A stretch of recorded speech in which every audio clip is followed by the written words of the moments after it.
이 시간에 우리에게 주실 하나님의 말씀 고린도후서 5장 17절에서 21절까지의 말씀입니다. 고린도후서 5장 17절에서 21절까지의 말씀 우리 한 절씩 교독하겠습니다. 그러는 누구든지 그리스도 안에 있으면 새로운 피조물이라 이전 것은 지나갔으니 보라 새 것이 되었도다.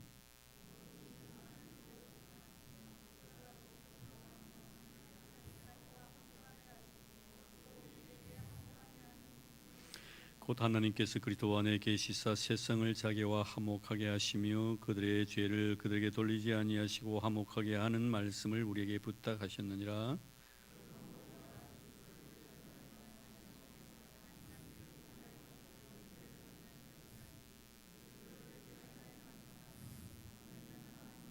같이 봉독합니다.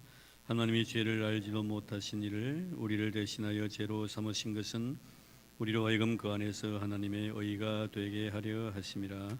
아멘. 네, 오늘 본 말씀을 보니 상당히 중요한 내용이 담겨져 있습니다. 그것은 크리스찬의 속성이 무엇인가 하는 것을 말씀하기 때문입니다. 크리스찬하면 크리스찬의 속성 자체가 17절 말씀 보면 새로운 피조물이라고 이렇게 말씀을 하고 있습니다.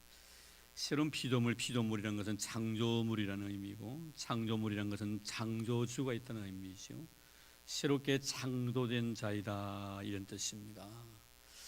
사실 우리가 예수 믿고 난 뒤에 변화된 것이 뭡니까? 여전히 우리는 밥 3끼 먹습니다. 늘 옷을 입고 다니고요, 밤에 잠이 오면 잡니다. 병이 들면 병원에 가서 약을 먹습니다. 바뀐 것 하나도 없습니다.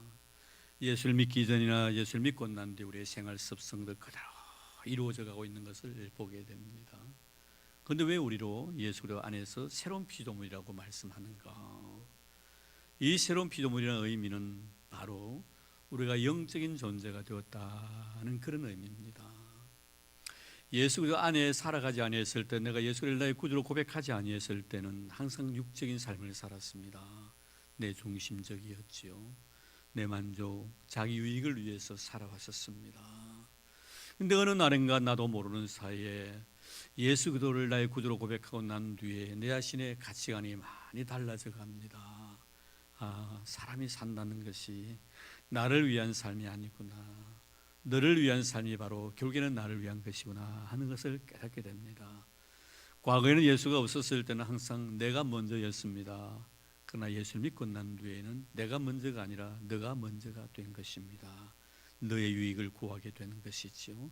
이것이 바로 예수 그리스도 안에서 새롭게 변화되어가는 내 자신의 새로운 피조물의 의미인 것입니다. 이제 영적인 일에 대해서 내가 우선순위를 두는 거예요. 과거에는 내가 예수 안에 있지 아니했을 때는, 예수를 나의 구주로 고백하지 아니했을 때는 주님의 교회에 나와서 주와 교회를 섬기는 모든 일들이나 내 자신의 젊음을 쏟아서 헌신하는 일이나 또는 물질을 바쳐서 하나님 앞에 바치는 모든 것들이 참 내 인생의 삶 속에 마이너스가 되는 것만 생각이 되어졌습니다. 손해보는 것 같이 느껴졌습니다. 아무리 생각해 보아도 예를 들어서 100만 원의 수입이 있다고 했었을 때 10만 원을 하나님 앞에 11조를 바쳐야 되는데 10만 원을 바치고 나니 손해가 되더라 이 말이에요. 마음속에 그런 생각이 되는 거예요. 이건 나에게 마이너스가 아닌가 생각이 되어지더라는 거예요. 왜 그렇습니까 여러분? 바로 내가 육적인 생각을 가지고 있기 때문이고 내 인생의 삶 속에 우선순위를 나에게 두기 때문에 그런 겁니다. 그런데 어느 날 나도 모르는 사이에 하나님 앞에 나와서 바치는 시간이 얼마나 소중하고 그런 시간들이 나에게 주어졌음에도 감사하는 마음이 생깁니다. 그리고 하나님 앞에 내가 시간도 드리기도 하고 정성을 바치기도 하고 물질을 바치는데 아깝지 않아요. 이게 뭡니까 여러분? 내가 영적인 존재가 되었다는 증거인 것입니다. 내 본의로 살지 아니하고 하나님 중심으로 살아가는 이런 삶으로의 전환, 이것이 바로 예수 안에서 새로운 피조물의 의미라는 것입니다. 자, 그러면 결국에는 이런 새로운 피조물, 이렇게 영적인 사람이 되어가는 것은 어떤 과정을 통해서 이렇게 변화되어 가는가? 내 인간의 어떤 노력에 의한 결과물인가, 아니면 나의 의지적인 결단의 결과인가? 오늘 성경 말씀은 그렇지 않다는 것입니다. 오늘 보면 17절에 보면 그런즉 누구니 그리스도 안에 있으면 새로운 피조물이라 이전 것은 지나갔으니 보라 새 것이 되었도다. 이전 것은 지나고 새 것이 되었는데 이제 새 것이 되었다는 것은 바라보는 것들마다 다 새로움으로 느껴지더라 이거예요. 이런 항상 어제 보았던 성도이지만 오늘 바라보면 또 새로워요. 항상 보는 사람인데 볼 때마다 감사가 있고 기쁨이 있고 고마움이 있고 정말 너를 바라볼 수 있는 그런 은혜 주신 하나님 앞에 찬양하는 이런 마음들이 나에게 생기는 것, 이것이 바로 여러분 새로운 피조물에게 나타나 있는 새 것으로 보이는 역사인 것이지요. 여러분 어제도 봤는데 오늘도 보았기는 보았는데 여전히 어제의 모습이 오늘 그대로입니까? 한번 생각해 보시기를 바랍니다. 어제는 어제의 모습이고 오늘은 오늘의 모습으로 내 마음속에 다가와야만이 그것이 바로 새로운 피조물이 된 증거라는 것입니다. 보라 새 것이 되었도다. 모든 것이 새로운 거예요.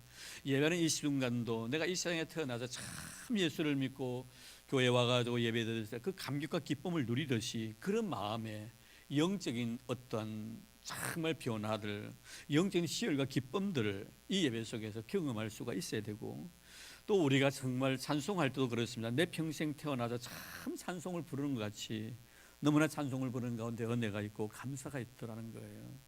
내가 주님 앞에 나와서 매일 기도합니다만 기도할 때마다 새로운 은혜로 내 마음속에 다가오는 겁니다.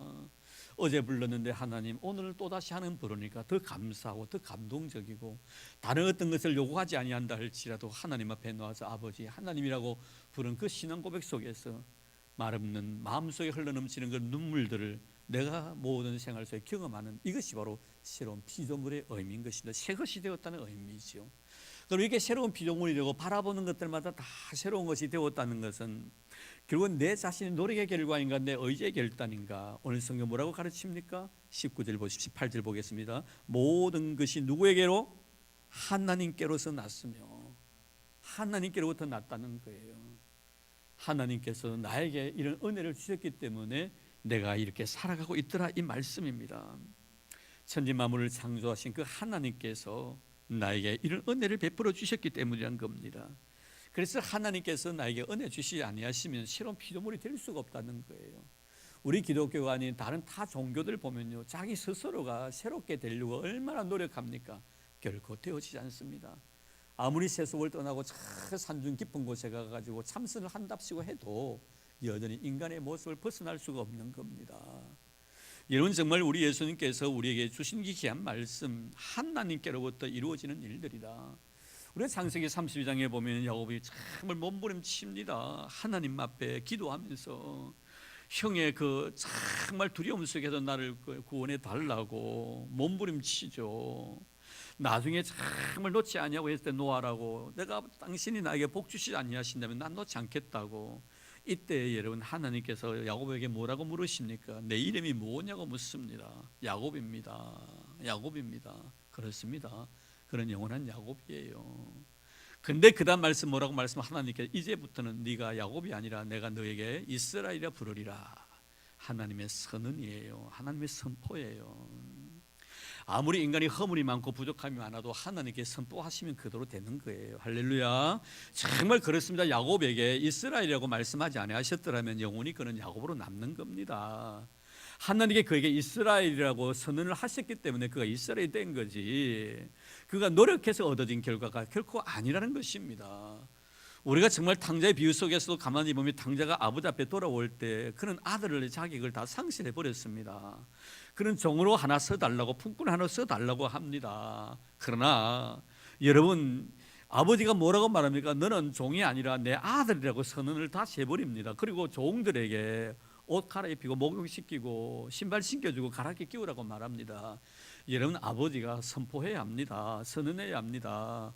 우리는 모두 다 그런 은혜를 입은 자인 줄 믿습니다. 나 자신의 개인의 노력의 결과가 아니라 하나님께 나에게 베푸신 그 은혜의 결과라는 것을 다시 한번 우리에게 말씀해 주고 있는 것입니다. 결국 그렇습니다. 내가 사랑하고 싶다고 해가 사랑이 되어집니까 여러분? 내가 용서하고 싶다고 해서 용서가 되어지드나 이 말이에요. 여러분 그렇습니다. 내가 사랑하고 싶다고 해도요, 하루 이틀 지나고 나면 그 사랑이 또 식어집니다. 이런 문제는 뭐예요? 내가 사랑하고 싶다고 해서 사랑되어지는 것이 아니라 어느 누구에 의해서 사랑할 수 있는 그런 능력을 내가 공급받아야만이 사랑이 되는 거예요. 하나님께서 나에게 사랑할 수 있는 힘을 주셔야만이 내가 사랑이 되고요, 하나님께 나에게 용서할 수 있는 능력을 주셔야만이 내가 용서가 되는 거예요. 여러분, 그러므로 우리는요, 형제를 하나님 사랑하게 해주십시오라고 기도할 수 있지만 나는 너를 사랑할 수 있겠다라고 말할 수가 없는 겁니다. 여러분 잘 아시다시피 여러분 갈릴리 바닷가에서 예수님과 베드로의 아름다운 대화의 모습 보십시오. 네가 나를 사랑하느냐라고 했었을 때 나는 주님을 사랑할 수 없다라고 이야기를 합니다. 여기서부터 여러분 시몬이 베드로가 되거든요. 시몬의 입장에서는 끊임없이 여러분 잊지 마시기 바랍니다. 덜된 신앙인들, 완성되지 않는 신앙인들, 야곱의 모습으로 살아가는 사람들은 끝까지 주님께서 네가 나를 사랑하느냐라고 아가페의 사랑을 묻었을 때, 예, 저도 주님께서 저를 사랑하는 아가페의 사랑을 나도 할 수 있습니다라고 고백합니다. 이게 누굽니까 여러분? 야곱이에요. 야곱은요 충분히 그럴 만한 자격을 가진 자입니다. 그러나 이스라엘은 그렇게 말 못합니다. 여러분, 이스라엘은 그렇게 말 못하지요. 하나님께서 나에게 네가 나를 사랑하냐고 물었을 때, 하나님, 저는 주님께서 나를 사랑하는 것처럼 나는 사랑 못합니다. 이게 뭐예요 여러분? 이스라엘이에요. 그것을 안다 이 말이에요. 야곱은 내가 스스로 사랑할 수 있는 능력이 있는 것으로 생각하지만요, 이스라엘은요 스스로 사랑할 수 있는 능력이 없다고 인정하는 자입니다. 그래서 여러분, 주님께서 이 베드로에게 세 번 묻지 않습니까? 처음에는 뭐예요? 아가페적인 사랑. 두 번째 뭐예요? 아가페적인 사랑. 세 번째는 필리아의 사랑을 묻습니다. 베드로의 대답은 뭡니까? 처음부터 끝까지 필리아의 사랑입니다. 아가페의 사랑 묻습니다. 내가 너를 사랑할 것처럼 네가 나를 사랑할 수 있느냐? 예, 내가 주를 사랑하는 줄 주께서 아십니다고 해서 그 사랑은 뭡니까 여러분? 겉으로 바라보면 예수님의 사랑에 자기도 응답하는 것 같이 보이지만, 그러나 그 내면의 세계를 깊이 한번 생각해 보십시오. 주님 아닙니다. 제가 어떻게 주님께서 저를 사랑하는 것처럼 저도 주님을 사랑할 수 있단 말입니까? 저는 그렇게 못합니다. 그런 사랑 못합니다. 이게 여러분 베드로예요. 이게 신앙인이다 이 말이에요. 신앙인은요, 하나님이 주시는 능력이 아니면 나는 할 수 없다고 고백하는 자가 신앙인이라는 것을 꼭 기억하시길 바랍니다. 그러나 신앙이 덜 된 사람은요, 하나님께서 하신 것만큼 나도 할 수 있다고 호언장담합니다. 그게 뭡니까 여러분? 과거의 베드로 시몬의 모습이에요. 저를 버리지 않겠다고, 죽는 데까지 따라가겠다고 여러분 얼마 되지 않아가 주님 세 번 부인합니다. 잊지 마시기를 바랍니다. 그분이 힘 주셔야만이 가능한 거예요. 사랑할 수 있는 힘을 주셔야만 내가 사랑이 되어지고요, 그리고 용서할 수 있는 힘을 주셔야만 용서가 되어진다는 사실을 꼭 잊지 마시기를 바랍니다. 누가 하시는 것입니까? 하나님께서 하신 것입니다. 모든 것이 하나님께로부터 났으니 그가 그리스도로 말미암아 우리를 자기와 화목하게 하시고 또 우리에게 화목케 하는 직분을 주셨으니, 자, 결국에는 이렇게 주의 은혜로 인하여 나를 새로운 피조물로 하나님께 만들어 주신 목적이 뭔가? 화목하게 하기 위해서다. 화목하게 하기 위해서다. 바울이 이렇게 말씀합니다. 우리와 자기와 그리스도로 말미암아 우리를 자기와 화목하게 하시고 또 우리에게 화목하는 직분을 주셨다. 화목하는 직분이 뭡니까? 과거 구약적인 배경에 보면 제사장의 직분이에요. 제사장의 직책이라는 것은 하나님과 모든 성도들 사이에 중보적인 역할을 하는 자가 제사장이었습니다. 사람들이 가진 모든 죄의 문제를 하나님 앞에 가지고 와서 용서를 구하고 하나님의 용서받은 것을 선포하는 것이 바로 제사장의 직분입니다. 제사장의 직분은 바로 이런 화목에 있는 화해한 데 있는 것입니다. 오늘 우리에게 주신 이 아름다운 직분인 줄 믿습니다. 그래서 주님께 뭐라고 말씀합니까? 화평케 하는 자는 복이 있나니 저희가 하나님의 아들이라 일컬음을 받을 것이라고 말씀을 하고 있습니다. 결국 우리 예수 그리스도와 하나님과 나 사이에 화목이 되게 하기 위해서 우리를 갖다 새로운 피조물로 삼아 주셨다는 것, 이런 귀하고 소중한 화목의 직책을 주시기 위해서 화목 제물을 삼아 주셨다는 것. 자, 그러면 우리로 하여금 하나님과 우리 사이에 화목하게 되어야 되겠는데, 이것은 뭘 전제로 하는 겁니까? 화목이 되어지지 않다는 증거이지요. 그것을 전제라고 이 말씀을 하는 겁니다. 그럼 하나님과 우리 사이에 화목되지 못하게 한 것이 무엇이 있던가? 바로 죄의 문제예요. 이 죄의 문제를 가지고는 절대로 하나님과 화목할 수가 없다는 것 아닙니까? 결국 예수 그리스도께서 십자가에 죽으심으로 인하여 하나님과 나 사이에 화목지 못한 이 관계를 갖다 화목하게 만들어주신 매개체가 바로 예수의 십자가의 은혜라는 것을 말씀해 주고 있습니다. 그래서 19절의 말씀에 보니 곧 하나님께서 그리스도 안에 계시사 세상을 자기와 화목하게 하시며 그대의 죄를 그에게 돌리지 아니하시고, 화목하게 하는 말씀을 우리에게 부탁하셨습니다. 그대의 죄를 그에게 돌리지 아니하시고, 그대의 죄를 그에게 돌리지 아니했다는 뭘 말하는 겁니까? 십자가를 의미하는 겁니다. 우리가 져야 될 십자가를 우리에게 돌리지 아니하시고 주님이 친히 그 십자가를 지셨다는 의미예요. 이 화목이 뭔 줄 아십니까 여러분? 내가 죽어져야만이 화목이 가능하다는 거예요. 내가 손해봐야만이 화목이 가능하다는 거예요. 내 거 다 체면 차리고요. 절대로 화목 안 됩니다. 조금 전에 우리 참 권사님께 좋은 기도도 해주셨습니다만 이제는 조금 후면 이제 노회장 옷을 벗습니다만 제가 노회장을 있으면서 느낀 것이 바로 그거였습니다. 왜 교회가 화목지 못하는가? 나를 버리지 못하기 때문인 거예요. 손해 안 보려고 하기 때문에 그런 거예요. 양보 안 하려고 하기 때문에 그런 거예요. 이건 십자가예요. 내가 죽어지지 않으면 절대로 화목이 되어지지 않는다는 것이 바로 성경의 진리입니다. 어떻게 내가 살아있고 너에게 양보하려고 하면서 내가 정말 화목이 아름다운 삶을 살아갈 수가 있느냐 하는 문제입니다. 우리가 창세기에 보면 아브라함에 대한 이야기가 나옵니다만 참 아브라함은 아름다운 믿음의 사람이지요. 이런 아브라함 보면은 그가 조카 롯과 생활에 나가면서 이 종들끼리 서로 다투게 됩니다. 이 장면을 알게 되었던 이 아브라함이 조카 롯을 부르고 이렇게 말합니다. 이 종들끼리 서로 다투는데 우리 다투지 말자, 화목하자. 자, 그러면서 제안한 것이 뭡니까? 너에게 먼저 선택권을 주는 겁니다. 바로 이거거든요. 내 권리를 포기해 버리는 거예요. 나를 버리는 겁니다. 거기서부터 화목이 시작이 되어지는 거예요. 네가 좋아하면 내가 우할 것이고 네가 우하면 내가 좋아하리라. 그럼 가정도 마찬가지입니다. 화목이 이루어지기 위해서는요, 내가 내 자신의 모든 권리를 포기해야만이 화목이 이루어진다는 사실을 여러분 알아야 합니다. 교회도 마찬가지입니다. 화목하고 화평한 교회가 되기 위해서는요, 내 자신의 기득권을 다 내려놓아야 합니다. 내가 손해볼 각오가 되어져야만이 화평이 이루어지고 화목이 이루어진다는 것을 우리에게 말씀해 주고 있는 것입니다. 결국 우리 예수의 십자가의 죽으심, 우리가 정말 주님께서 그들에게 죄를 돌리지 아니하시고 화목하게 하는 말씀 우리에게 부탁하셨다. 십자가의 사건을 통하여 내가 십자가에서 피를 흘려 죽음으로 말미암아 너와 하나님과의 관계가 화목하게 되었듯이 너희들도 나처럼 이렇게 삶으로 인하여서 화목한 삶을 살아라고 이렇게 말씀하셨다. 십자가를 통해서 뭘 제시하셨는가? 십자가를 통해서 화목하게 살라고 우리에게 십자가를 통해 메시지를 전달하셨다는 거예요.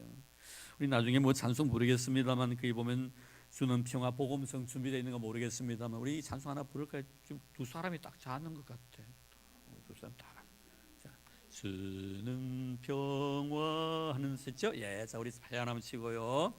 자, 이 찬송을 보내면서 주님께서 우리를 위해서 화목해 주신 그런 아름다운 모습을 생각하기를 바랍니다.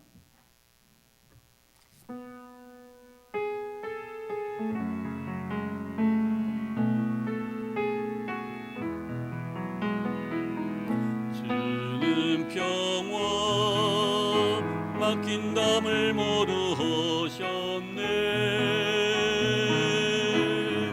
주는 평화 우리의 평화 주는 평화 우리의 평화 주는 평화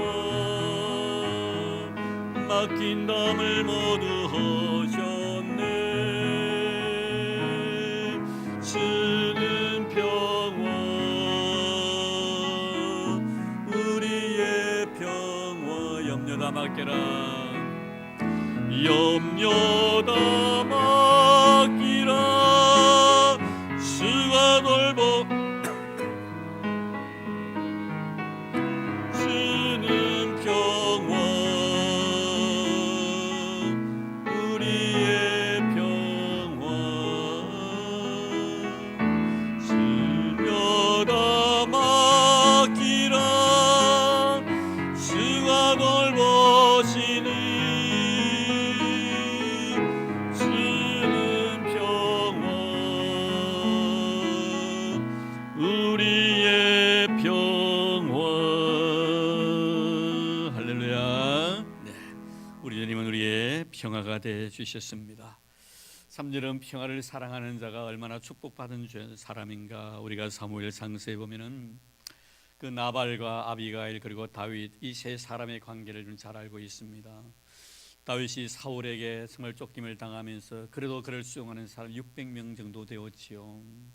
그 600명의 사람들이 그 광야 생활을 하면서 참 많이 굶주리기도 하고 배가 고파서 참 힘겨웠던 그런 시절들. 이 나발이라는 사람이 참 부자였어요. 너무 넉넉하게 사는 사람이고 목장도 크게 가지고 있었고 양도 많았습니다.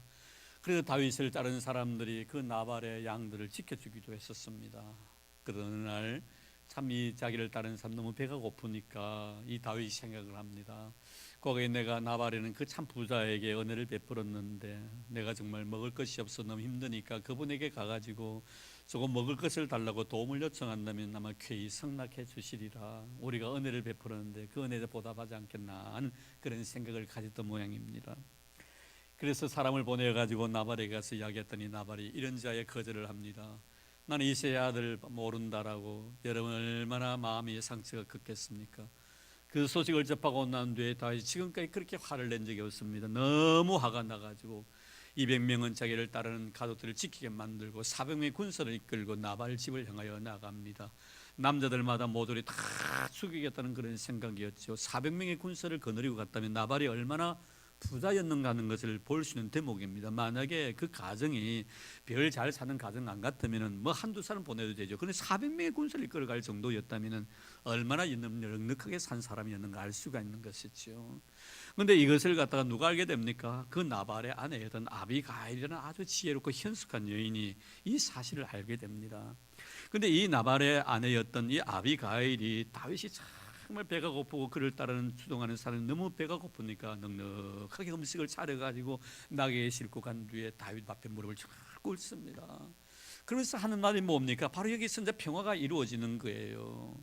자신의 남편이 분명히 잘못했습니다. 그래서 성경 말씀 읽어보십시오. 자신의 남편의 잘못을 자기에게 돌리라고 이야기합니다. 내가 잘못해서 그렇습니다. 바로 이거거든요. 여기서부터 여러분 평화가 이루어지는 거예요. 그래서 결국에는 다윗의 그 마음을 잠재우게 만들고 정말 죽이고 싶은 그 마음이 변화되어서 정말 그 아비가일의 그 현숙함, 그 정말 아름다운 지혜로움에 감독을 하죠. 그런 나중에 이 나발이 죽습니다. 죽고 난데 그 아비가일을 다윗은 자기 아내로 삼는 이런 아름다운 내용이 기록이 되어 있습니다. 그렇습니다, 여러분. 남편의 잘못입니다, 분명히. 그러나 이 아비가일은 남편의 잘못으로 돌리지 않냐고 자기 자신의 잘못으로 돌리는 거예요. 여기서부터 이런 평화가 이루어진다는 것을 잊지 마시기를 바랍니다. 그래서 오늘 말씀 그렇죠. 여기 보면 그대의 죄를 그들에게 돌리지 아니하시고 우리 주님이 친히 십자가를 통해서 자신에게 그 죄를 갖다가 지고 가시는 거예요. 이게 여러분 십자가고 이것이 바로 화목이거든. 오늘 여러분 우리 사실을 절대 잊어버려서는 안 됩니다. 우리 성도는 정말 화평을 사랑하는 사람이 되어야 합니다.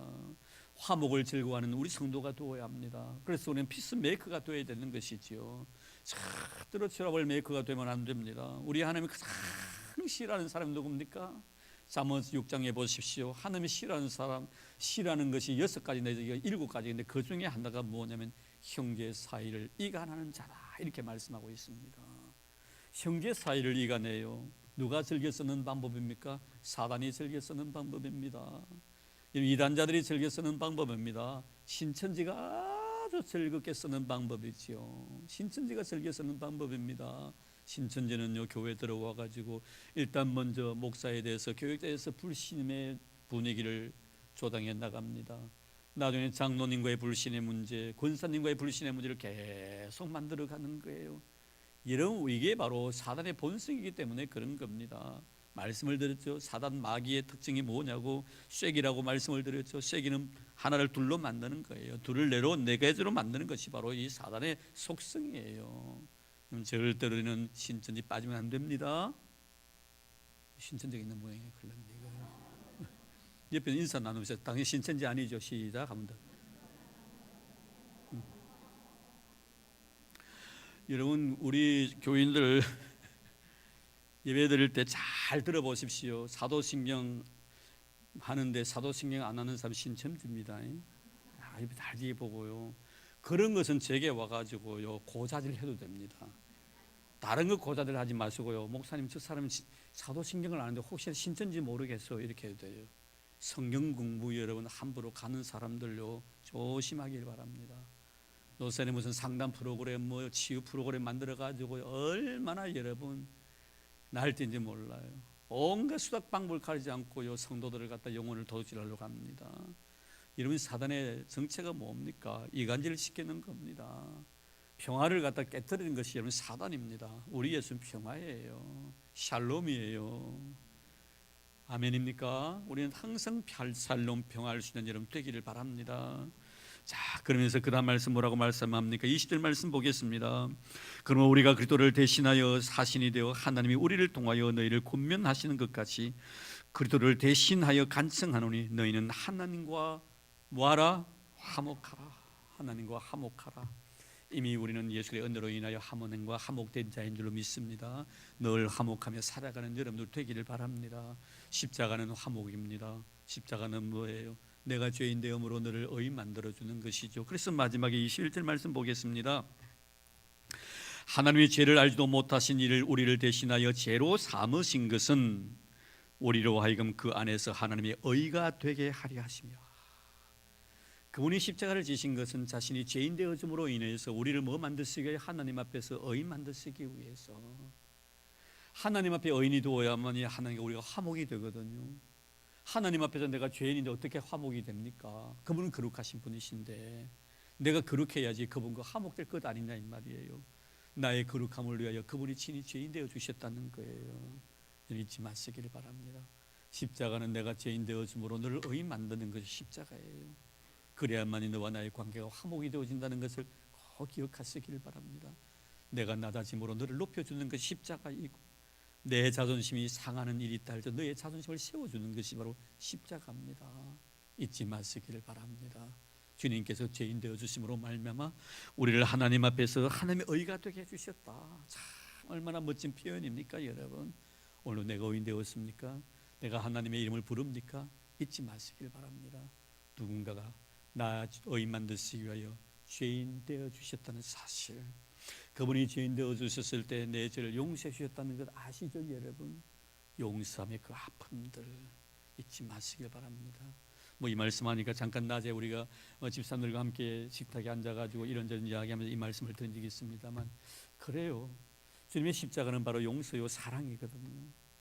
용서라는 의미를 우리가 잘 이해하기를 바랍니다. 그 용서받았다고 즐거워할 문제만은 아니더라 이 말이에요. 용서해 주신 분의 심정을 이해해 줄 수 있는 자가 되어야 합니다. 여러분, 나를 용서해 주시기 위하여 죄 없는 그분은 엄청난 고통을 당하고 아픔을 당하셨다는 사실을 절대 잊어버리면 안 됩니다. 언제는 제가 여러분들에게 밀양이라는 영화에 대해서 말씀을 드리면서 이것이 바로 용서의 의미구나라는 것을 말씀을 드린 적이 있습니다. 혹시나 안 들었으면 다시 말씀드리고 싶습니다. 밀양이라는 영화 보셨죠? 여러분, 벌레 이야기. 여러분, 그것 속에 보면은 정말 사랑하는 그 어린 아이의 선생님이 자기의 애를 갖다가 유괴해가지고 살해하잖아요. 얼마나 그 자식이 선생에 의해서 죽임을 당했을 때 그 부모의 고통이라는 이루 말할 수가 없었습니다.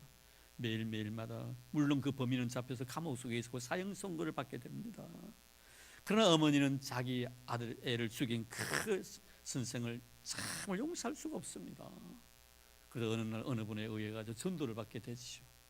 전도를 받고 난 뒤에 그는 이제 새 사람이 되고 용서해주고 싶은 마음이 하나 둘 생깁니다. 몸부림칩니다. 용서가 안 되는 거예요. 그런데 교회 나가서 말씀을 들으니까 용서해야 된다, 용서해야 된다니까 용서해주고 싶어서 이제 마음으로 정리를 하고 자기 애를 죽인 그 살인했던 교사, 자기 애의 선생인 그 감옥 속에 가가지고 면회를 신청하죠.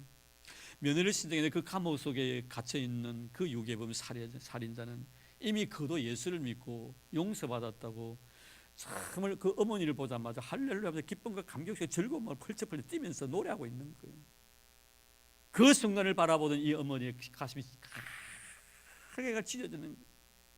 이때 여러분, 그 어머니가 하나님 앞에 뭐라고 하소연합니까? 하나님, 내가 용서해 주지 않는 자를 왜 당신이 용서해 주냐고. 왜 여러분, 결국에는 이 여인이요, 그 살해했던 그 교사가 사형당하는 그 순간 이 엄마도 목숨을 끊습니다. 그것이 마지막 장면이에요. 뭘 의미하는 겁니까 여러분? 여러분, 용서해 주고자 원하는 그 사람의 마음을 읽을 수 있어야 됩니다. 지는 용서받았다고요 기분 좋아가지고 용서해 주고자 원하는 엄마 앞에서 펄쩍펄쩍 할렐루야 하면서 찬송하면서요 바라보는 그 어머니의 심장은 찢어질 것만 같았던 것입니다. 잊지 마시기 바랍니다. 우리가 주님의 십자가를 생각할 때마다 아파하셨던 그 모습들, 나 때문에 얼마나 고통스러웠던 하는 것을 여러분 알아야 합니다. 그것을 아는 자가 진정한 용서받은 자라는 사실을 잊지 마시기 바랍니다. 그것 때문에 우리가 죄의식을 가지고 살아가는 의미는 아닙니다. 그것을 영혼으로 내 가슴에 묻고 그것 때문에 비실비실하며 살아가는 의미가 아닙니다. 주님의 용서에 그 아픔에 내가 동참할 때 용서받은 자로서의 희열과 기쁨이 그 속에 있더라 이 말이에요. 나 때문에 피를 흘리신 주님의 아름다운 그 사랑은 결국 하나님과 나 사이를 갖다 화목해 주시기 위한 화목 제물로 바쳐주셨다는 사실, 오늘도 이 말씀을 통해서 깊이 생각하면서 우리는 하나님께서 화목해 하는 직책을 주셨기 때문에 누구와도 화목해야 될 의무가 나에게 있습니다. 그래야만 주님의 십자가가 헛되지 않다는 사실을 잊지 마시기를 바랍니다. 주의 은혜를 헛되이 받지 마십시오. 다음 시간에 나옵니다. 그 은혜가 무엇입니까? 십자가의 의미를 생각하는 것입니다. 화목하며 살아가는 것입니다. 마음의 갈등이 없기를 바랍니다. 모든 사람과 화목하기를 바랍니다. 거룩함과 화목함을 우리가 쫓지 아니한다면 주의 얼굴을 뵙지 못하리라. 주의 얼굴을 뵙지 못하리라. 꼭 기억하셔서 우리 성도들 안에 늘 서로 사랑하고 서로 화목함으로 인하여 샬롬의 은혜를 누리며 살아가는 저와 여러분의 삶이 되기를 주의 이름으로 축복합니다. 하나님 감사합니다. 고맙습니다. 우리에게 참 평화를 주시기 위하여 친히 십자가 지신 우리 주님, 하나님과 화목하라고 말씀하고 계십니다. 그리고 너와 내 사이가 화목된 삶을 살아가라고 말씀하고 있습니다. 그리고 친히 죄 없으신 주님께서 십자가 위에서 우리를 위해서 피 흘리셨다는 사실을 잊지 않는 저희를 되도록 도와주시옵소서. 주님 고맙습니다. 화목제물 대주셔서 하나님과 나 사이 화목해 주시고 너와 나 사이 화목한 아름다운 삶을 살아갈 수 있도록 도와주신 예수님 이름으로 기도드립니다. 아멘. 네, 우리 대학 청년부 나와서 특별 찬송해 주시겠습니다.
네, 우리 청년들 앞으로 많이 기대됩니다.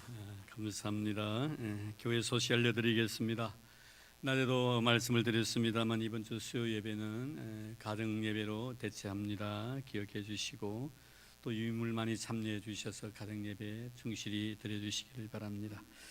그리고 금요 기도회도 연휴 때문에 이렇게 이번에는 휴회를 합니다. 대신 월요일부터 내일부터 금요일까지는 새벽기도 있습니다. 새벽기도는 계속 드립니다. 대신 토요일은 자유롭게 기도해 주시기를 바랍니다. 제9차 해피데이 예비신자 작정 2차 작정을 했었습니다. 얼마나 들어왔는지 모르겠습니다만 계속해서 작정해 주시길 바랍니다. 기도하는 가운데 꼭 이번에 주님 몸된 제단으로 인도하실 분이 있었으면 그분들 이름을 생각나는 대로 쓰십시오. 그리고 그분들을 가슴에 품고 다 데려올 수는 없겠지요. 그러나 그 영혼을 위해서 내가 한 번 이렇게 기도한다는 것은 참으로 아름다운 일이라고 생각이 되어집니다. 여러분들 생각되어지는 대로 아이고 내가 못 데려올 건데 괜찮아요. 몰라요. 하나님께 하시는 일인데 참 보면은 꼭 저 사람은 예수 믿을 사람 같은데 안 믿는 사람이 있는가 하면요. 저 사람은 예수를 평생 안 믿을 사람 같은데 예수님 믿는 사람도 있더라고요. 우리 모릅니다. 그래서 생각되어지는 대로 여러분들 작성해 주셔가지고 그 영혼들을 가슴에 품고 기도하는 그런 여러분들 되기를 바랍니다. 우리 청춘대학 우리 회장님도 사모님 이름 썼어요. 괜찮아요. 아들님도 썼어요. 얼마나 감사한지요. 어느들 이렇게만 좋은 신앙인이 되셔가지고 늘 밴드에 올리는 글들 보면 참 신앙의 글들을 많이 올려주시고 너무 감사해요. 그리고 우리가 낮에 금했습니다만 몸으로 찬양 드리실 분이 있으시면 우리 현행 집사님께 문의해 주시면 고맙겠고요. 10월 넷째 주일날 우리 제9차 해피데이 선포식이 있습니다. 기억해 주시기를 바랍니다. 설 연휴 잘 보내시기를 바라고요. 오고 가는 길 늘 여러분 주의하시고 항상 옆에 큰 차 지나가면요 빨리 추월 하든지 좀 뒤에 가든지 옆에 붙지 마시고 저는 늘 옆에 보면 불안해가지고요 항상 여러분 안전운전 하시기를 바라고요. 과속하지 마세요.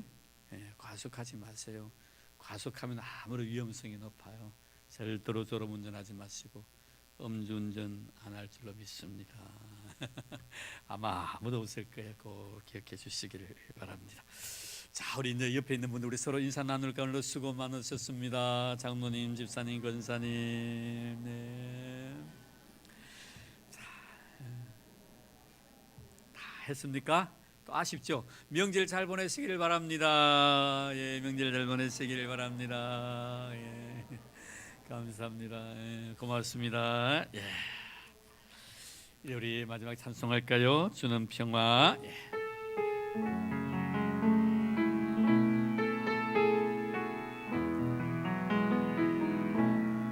주는 평화 막힌 담을 모두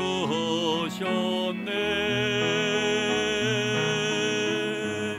주는 평화 우리의 평화 주는 평화 맡긴 담을 모두 하셨네. 주는 평화 우리의 평화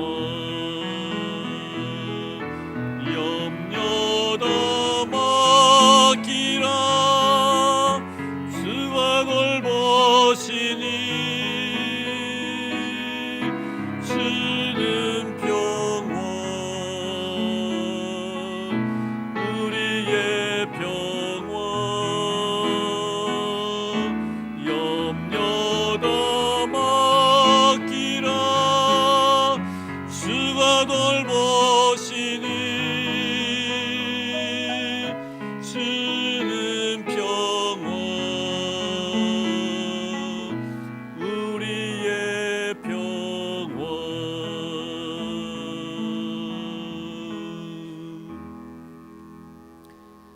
이제는 우리 주 예수 그리스도의 은혜와 하나님 아버지의 지극하신 사랑하심과 성령님의 교통하심과 위로하심과 축복하심의 은혜가 오늘도 주님 앞에 나와 온종일 주와 교회를 믿음으로 섬기고 이 복되고 아름다운 시간 주님 앞에 거룩한 헌신자의 모습으로 자신을 드리고 주신 은혜에 감격한 마음으로 이 험악한 세상 속에서 하나님의 거룩한 영광을 위하여 빛과 소금의 역할을 감당하고자 다짐하는 사랑하는 우리 모든 성도들과 우리 교회 위에 이제로부터 영원토록 함께 하시기를 간절히 축원하옵나이다.